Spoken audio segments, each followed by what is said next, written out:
One of my go-to easy meals for dinner is a roasted chicken. I will take the chicken out the night before and then just roast it in the Dutch oven, usually between 350 and 375 for 1.5 to 2 hours, depending on the size of the chicken. And then immediately afterwards, I piece out what meat is left and then get all of the bones and remains into the Instant Pot. And I make the most gorgeous bone broth all night long. So the next morning I'm ready to strain it and can it. The night or two before, we had some leftover beef stew. And so what you see me here is being extremely frugal.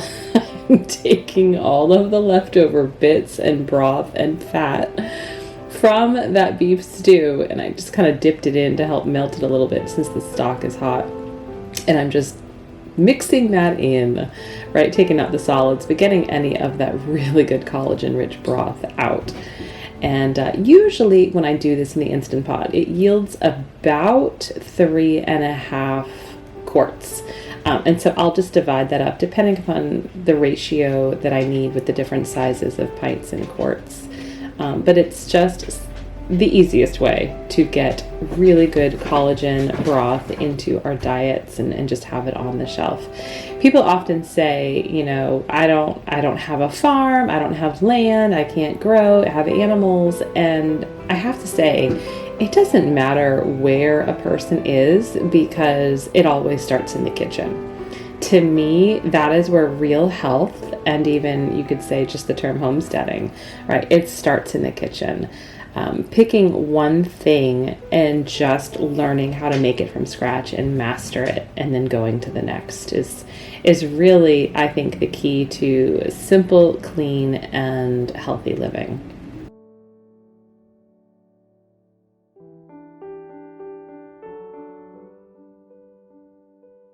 I had not yet parsed out this huge mozzarella block from our last Azure order, so I really needed to get that done and off my list. I'm just opening it, chopping it, vacuum sealing it into smaller bags, and getting that into the freezer. One block, I find that once I shred it, usually lasts us for about one pizza. We try to do pizza night every Friday, but certainly during the holidays that may change.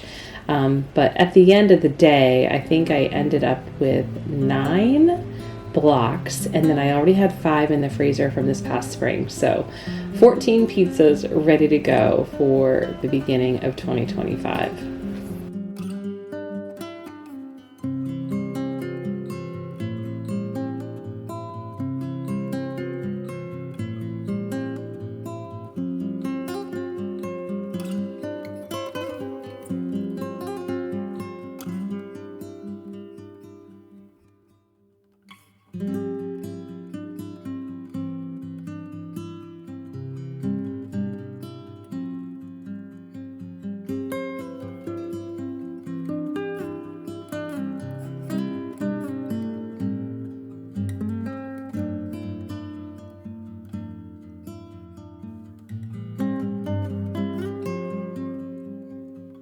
I figured since I've got the vacuum sealer out and I've got all of these peppers just angrily looming at me from the other counter, I needed to get these tackled.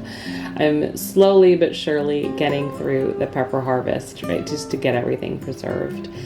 And I'd mentioned this on my last video, but what I like to do with our sweet peppers is just slice them and vacuum seal them and freeze them. And that way they are so easy to add to stir fries, soups, or stews or casseroles.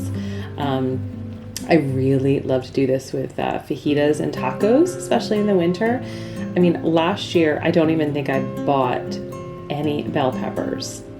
Certainly not any out of season, but I don't even think I bought any. Being able to grow this and preserve it in a way that works for us is just such a good feeling. And that's, again, what I'm hoping to inspire in you, right? Maybe you can go buy a bushel of peppers from a local farmer and do this same thing. And that way you'll always have this nutrient-rich vegetable on hand in those winter months when usually those peppers are imported from different areas of the country or even the world. So I'm just kind of getting through all of these. Most of them are green. I've been letting them sit on the counter for almost 2 weeks now, and I did have a couple turn color, but I saved those, and you'll see that later.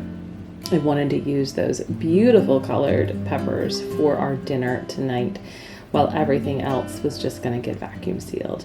I ended up with, I think, 6 of them, and I still actually had 2 left from last year, which I'm pulling out because I just wanted to verify, and I'm going to show you here. You can see there's actually a little red in those, so I had more red peppers last year. But those are the 2 that I'll need to use first, and then I'll move to those other 6. I did not video me actually putting this together because I had no idea what I was doing. But this is a traditional chili ristra, and it's a way to hang the chili peppers, the cayenne peppers, and let them dry and then use them throughout the year.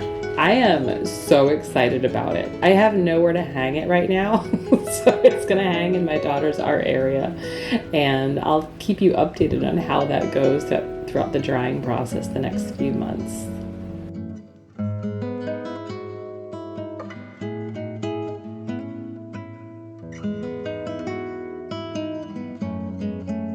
Now it's time to get dinner going, and with the Thanksgiving holiday upon us, I'm trying really hard to just clean out the refrigerator and use what we have rather than kind of open new things, take things out of the freezer, and cook brand new meals.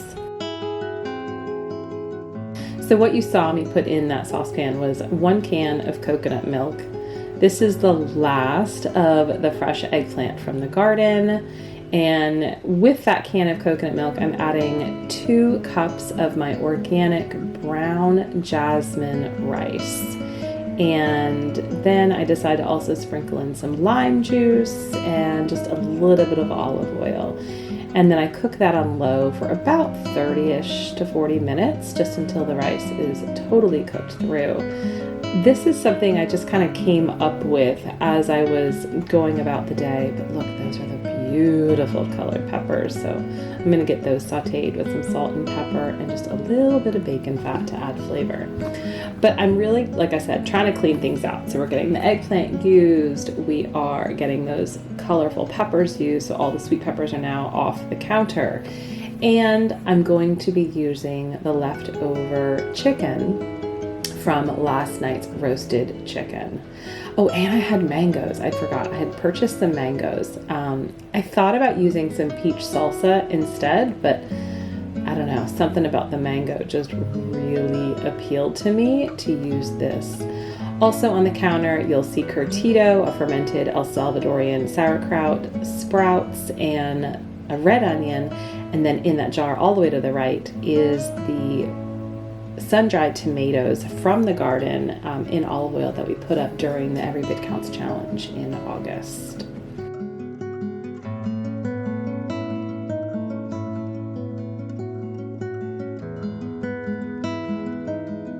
Whenever I'm doing anything with the roasted chicken, Marley is not too far away.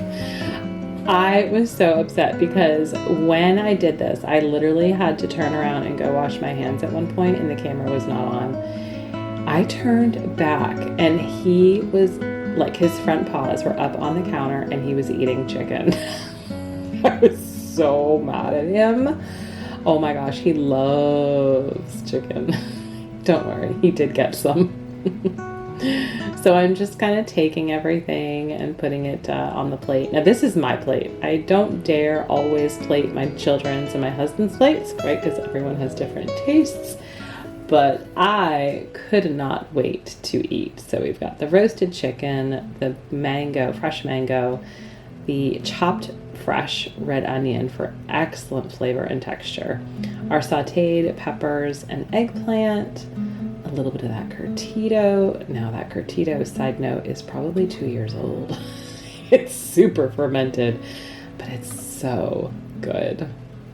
And then I'm going to take some of my sun-dried homegrown tomatoes in oil.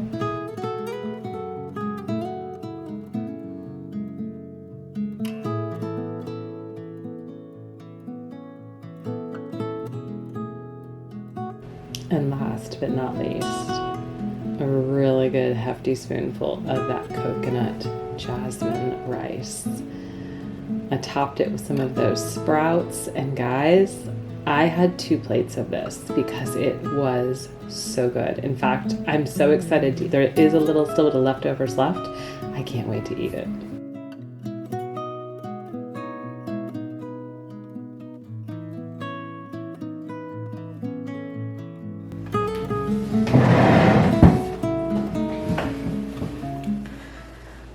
This is the African blue basil from our garden, and before the temps got really cold, I trimmed some and put them in this vase, which I found at my local thrift store and I love.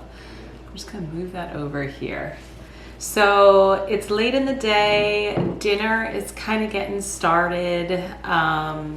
The kids are gonna be home very soon, and I thought I'd just take this time, just you and me. I've got some herbal tea here, and I just wanted to say thank you as we come upon the season of Thanksgiving and giving thanks. I am thankful for you guys. I'm thankful for you watching, subscribing, and all of the kind comments. This is something that just kind of helps fill my creative bucket. I love being able to really play into the different parts of what make me me. The analytical, the strategical, the organized, and then the creative. And sometimes I feel like with these YouTube videos, they all just come together at the same time into this glorious thing, for me at least. I hope it's glorious for you too. But I just wanted to say thank you, right? So we're in our 3rd year, I believe, of doing the YouTube channel. 2025 will be year number 4, and it's been very slow growing, but that's okay. I'm just grateful to have you here. So I wish you and your family the most restful and joyous Thanksgiving holiday that you can have. I hope that you are able to sit back and reflect on all of the blessings that have been bestowed upon you. And granted, everyone is in different camps, right? We all kind of see the grass is greener on the other side sometimes, but it's really important that no matter where we are in our situation, that we are thankful for the blessings we do have. And so I wish that for you and your family. I will be spending Thanksgiving with my family and with my in-laws, as we do every year, and it's always really nice. It's always very relaxing. God bless my mother-in-law and everyone else who contributes, because as much as I love to cook, I bring things, but they take on so much of the burden, and it's really nice to be able to go and just spend time and not worry about too much of the food portion. So I will be there, and I will see you on the other side of the holiday. Stay healthy, stay well. Bye-bye.